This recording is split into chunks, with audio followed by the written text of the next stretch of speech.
Genesis 20. From there, Abraham journeyed toward the territory of the Negeb and lived between Kadesh and Shur.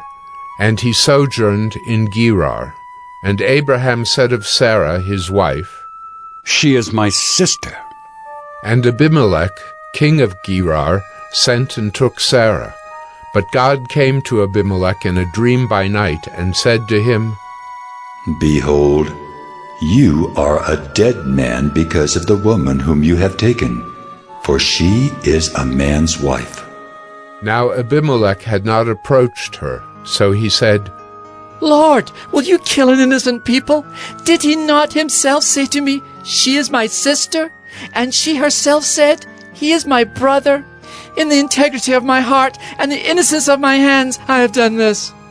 Then God said to him in the dream, "Yes, I know that you have done this in the integrity of your heart, and it was I who kept you from sinning against me. Therefore, I did not let you touch her. Now then, return the man's wife, for he is a prophet, so that he will pray for you, and you shall live. But if you do not return her, know that you shall surely die, you and all who are yours." So Abimelech rose early in the morning and called all his servants and told them all these things. And the men were very much afraid. Then Abimelech called Abraham and said to him, "What have you done to us? And how have I sinned against you, that you have brought on me and my kingdom a great sin? You have done to me things that ought not to be done." And Abimelech said to Abraham, "What did you see that you did this thing?" Abraham said, "I did it because I thought there is no fear of God at all in this place, and they will kill me because of my wife. Besides, she is indeed my sister, the daughter of my father, though not the daughter of my mother, and she became my wife. And when God caused me to wander from my father's house, I said to her, 'This is the kindness you must do me. At every place to which we come, say of me, He is my brother.'" Then Abimelech took sheep and oxen and male servants and female servants and gave them to Abraham and returned Sarah his wife to him. And Abimelech said, "Behold, my land is before you. Dwell where it pleases you." To Sarah he said, "Behold, I have given your brother 1,000 pieces of silver. It is a sign of your innocence in the eyes of all who are with you, and before everyone you are vindicated." Then Abraham prayed to God, and God healed Abimelech and also healed his wife and female slaves, so that they bore children. For the Lord had closed all the wombs of the house of Abimelech because of Sarah, Abraham's wife. Genesis 21. The Lord visited Sarah as he had said, and the Lord did to Sarah as he had promised. And Sarah conceived and bore Abraham a son in his old age at the time of which God had spoken to him. Abraham called the name of his son who was born to him, whom Sarah bore him, Isaac. And Abraham circumcised his son Isaac when he was 8 days old, as God had commanded him. Abraham was 100 years old when his son Isaac was born to him. And Sarah said, "God has made laughter for me. Everyone who hears will laugh over me." And she said, Who would have said to Abraham that Sarah would nurse children? Yet I have borne him a son in his old age. And the child grew and was weaned. And Abraham made a great feast on the day that Isaac was weaned. But Sarah saw the son of Hagar the Egyptian, whom she had borne to Abraham, laughing. So she said to Abraham, Cast out this slave woman with her son, for the son of this slave woman shall not be heir with my son Isaac.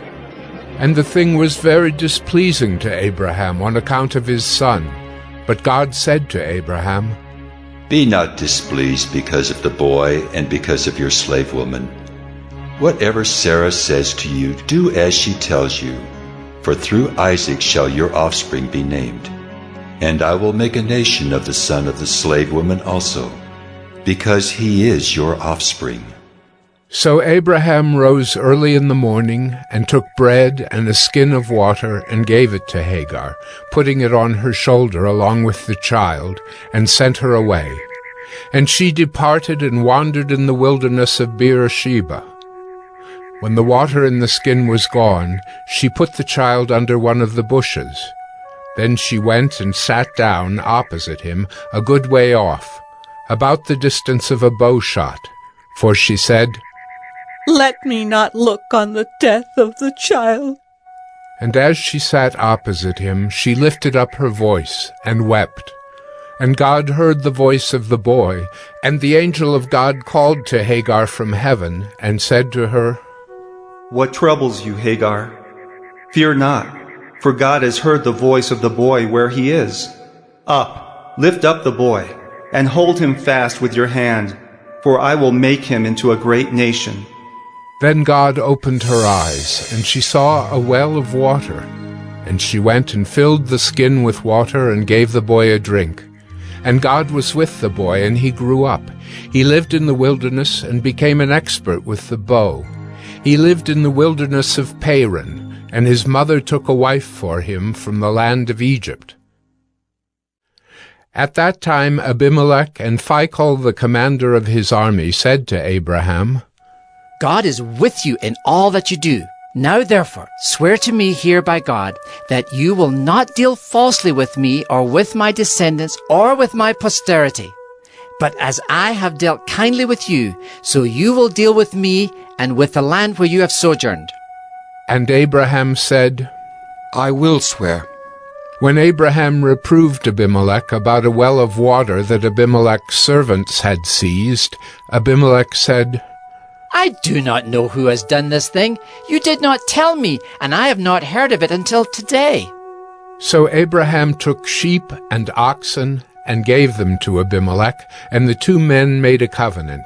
Abraham set 7 ewe lambs of the flock apart, and Abimelech said to Abraham, What is the meaning of these 7 ewe lambs that you have set apart? He said, These 7 ewe lambs you will take from my hand, that this may be a witness for me that I dug this well. Therefore that place was called Beersheba, because there both of them swore an oath.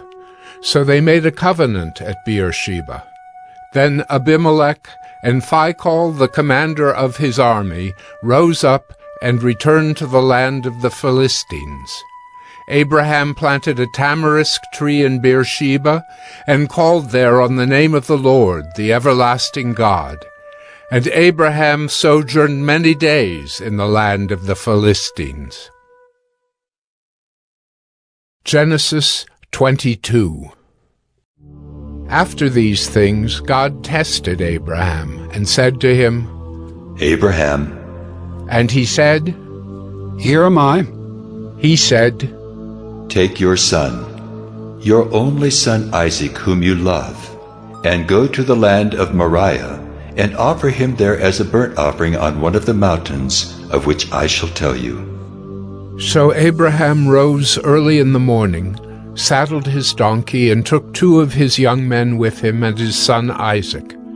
And he cut the wood for the burnt offering, and arose and went to the place of which God had told him. On the 3rd day Abraham lifted up his eyes and saw the place from afar. Then Abraham said to his young men, Stay here with the donkey. I and the boy will go over there and worship and come again to you. And Abraham took the wood of the burnt offering and laid it on Isaac his son. And he took in his hand the fire and the knife. So they went both of them together. And Isaac said to his father Abraham, My father. And he said, Here am I, my son. He said, Behold the fire and the wood, but where is the lamb for a burnt offering? Abraham said, God will provide for himself the lamb for a burnt offering, my son. So they went both of them together. When they came to the place of which God had told him, Abraham built the altar there, and laid the wood in order, and bound Isaac his son, and laid him on the altar on top of the wood. Then Abraham reached out his hand, and took the knife to slaughter his son. But the angel of the Lord called to him from heaven and said, Abraham, Abraham! And he said, Here am I. He said, Do not lay your hand on the boy, or do anything to him, for now I know that you fear God, seeing you have not withheld your son, your only son, from me. And Abraham lifted up his eyes and looked, and behold, behind him was a ram caught in a thicket by his horns. And Abraham went and took the ram, and offered it up as a burnt offering instead of his son. So Abraham called the name of that place, The Lord Will Provide. As it is said to this day, On the mount of the Lord it shall be provided. And the angel of the Lord called to Abraham a second time from heaven, and said, By myself I have sworn, declares the Lord, because you have done this, and have not withheld your son, your only son. I will surely bless you, and I will surely multiply your offspring as the stars of heaven, and as the sand that is on the seashore. And your offspring shall possess the gate of his enemies. And in your offspring shall all the nations of the earth be blessed, because you have obeyed my voice. So Abraham returned to his young men, and they arose and went together to Beersheba. And Abraham lived at Beersheba. Now after these things it was told to Abraham, Behold, Milcah also has borne children to your brother Nahor, Uz his firstborn, Buz his brother, Kemuel the father of Aram, Chesed, Hazo, Pildash, Jidlaph, and Bethuel. Bethuel fathered Rebekah. These 8 Milcah bore to Nahor, Abraham's brother. Moreover, his concubine, whose name was Rumah, bore Tebah, Gaham, Tahash, and Maacah. Genesis 23. Sarah lived 127 years. These were the years of the life of Sarah. And Sarah died at Kiriath Arba, that is Hebron, in the land of Canaan. And Abraham went in to mourn for Sarah and to weep for her. And Abraham rose up from before his dead and said to the Hittites, I am a sojourner and foreigner among you. Give me property among you for a burying place, that I may bury my dead out of my sight. The Hittites answered Abraham, Hear us, my lord. You are a prince of God among us. Bury your dead in the choicest of our tombs.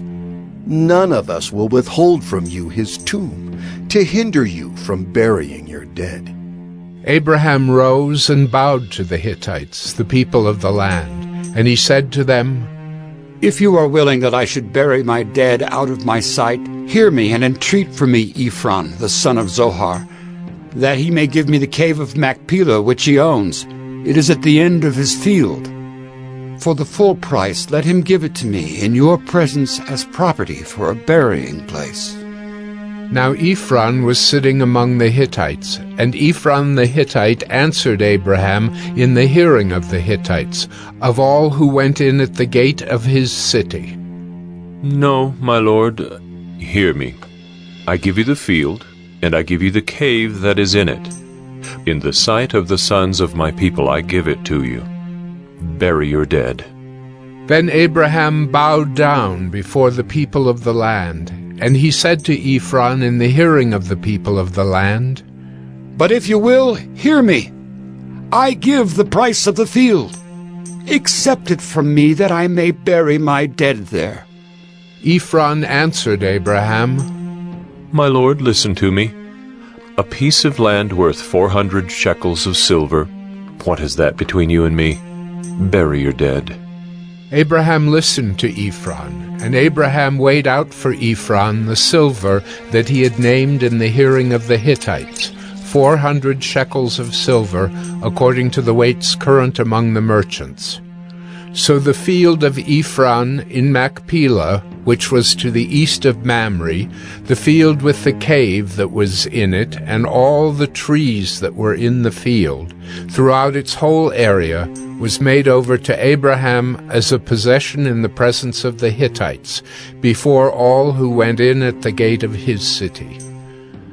After this, Abraham buried Sarah his wife in the cave of the field of Machpelah east of Mamre, that is Hebron, in the land of Canaan. The field and the cave that is in it were made over to Abraham as property for a burying place by the Hittites.